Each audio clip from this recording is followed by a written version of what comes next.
Well guys, we've come to another end of the year where we've had popcorn buckets that got very popular for very weird reasons. We had sequels that finally got made, indie animators finally got their time to shine on television, and both NSYNC and Madonna became memes. And a company that finally decided to stop making terrible spin-off films that no one wants to see. Thank God they decided to stop making the...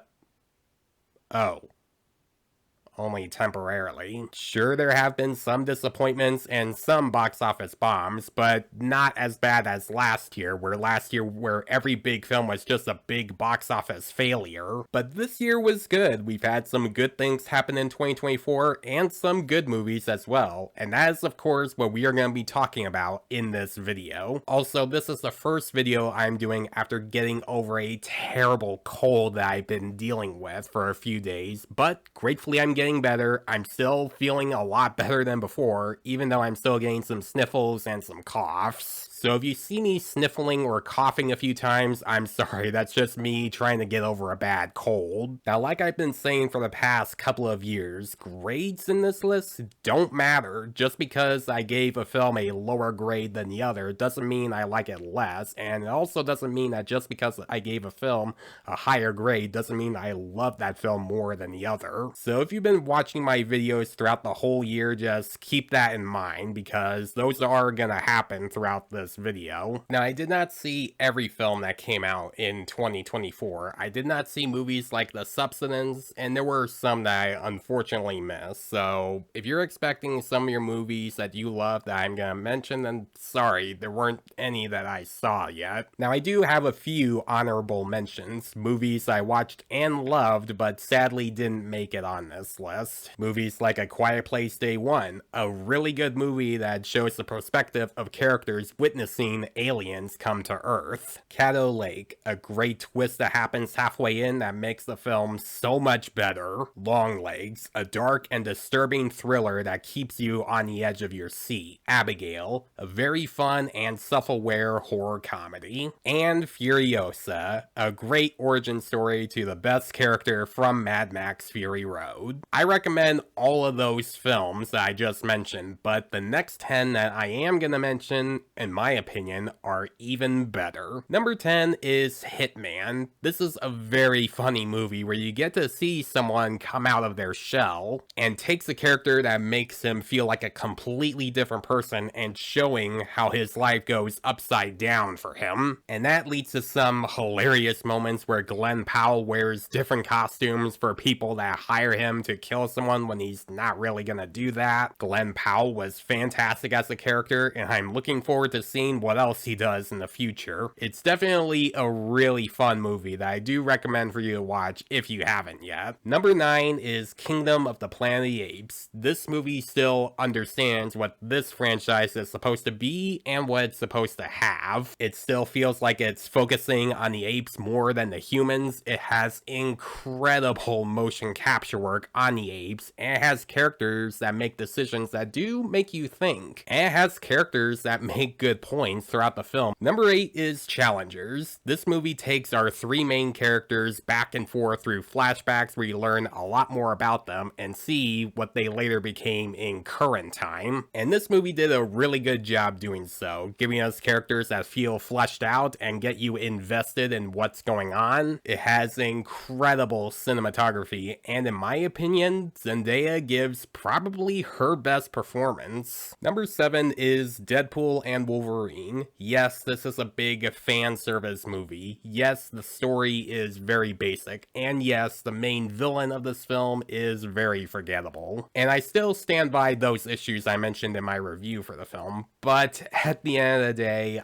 I don't care because I love this movie. It's one of those movies where the more I watch it, the better it gets, where I still have a fun time watching it ever since I first saw it in the theaters. It still gets the emotion emotion for our two main characters, right? And it still had an emotional core that made me care. It had great action sequences that were very well shot, like that one long take of Deadpool and Wolverine fighting all of the Deadpool variants. The car fight between the two was also great, and it still goes for the violence, which gratefully this film made me forget all my worries about it not going with the violence. It has a great soundtrack that I love listening to, and I would argue that Deadpool and Wolverine has the best soundtrack out of any Deadpool film, while Deadpool 1 and 2 still had some really good ones. I'm a Marvel fan, and this is definitely one of the best ones. It's easily the best comic book film of 2024, and the more I watch it, the better it gets. Coming in at number 6 is Transformers 1.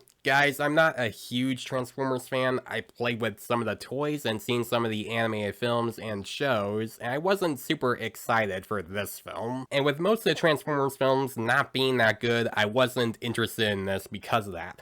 But man, this one really surprised me. It has really good animation, great action. It has a great emotional core with our two main characters, leading to a finale that is very intense and makes the film more dark and serious. And it does a great job making our two main characters, Orion Pax and D16, into enemies known as Optimus Prime and Megatron. It's easily the best Transformers film I've seen, and it's the one I watched and thought of the most because this movie really is that Badassatron. Number 5 is Inside Out 2. This film, in my mind, does a great job at showing a teenager dealing with anxiety for the first time, and kind of make this film probably one of the more relatable animated films I've seen when it comes to getting anxiety. It has fantastic animation, really fun characters, a great antagonist in Maya Hawke's anxiety, and it is another great sequel in Pixar's filmography. Coming in at number 4 is Civil War. This movie does a really good job at showing how a group of journalists try to register with a war happening. It shows how the characters survive in a horrible war that happens, and it shows how they register with some horrible events that happen right in front of them while they're taking pictures of them. It's very well acted from everyone, and it's not afraid to get serious, and in my mind, this is another one of Alex Garland's best films. Number 3 is Dune Part 2. This movie does a great job making you feel like you're in the film thanks to its great sound design, having an amazing score by Hans Zimmer, a great performance from Timothée Chalamet, the visuals, the production design, the costumes, and this is a great follow-up to the first Dune film. I love Dune Part 2. I think this is probably the best Dune film I've seen, and they've already confirmed that Dune Messiah is happening, so I am looking forward to seeing how they continue this story. Number 2 is The Wild Robot. This movie tugged my heartstrings in its story and its characters. It's about a robot that's trying to be a good mom. It has great characters,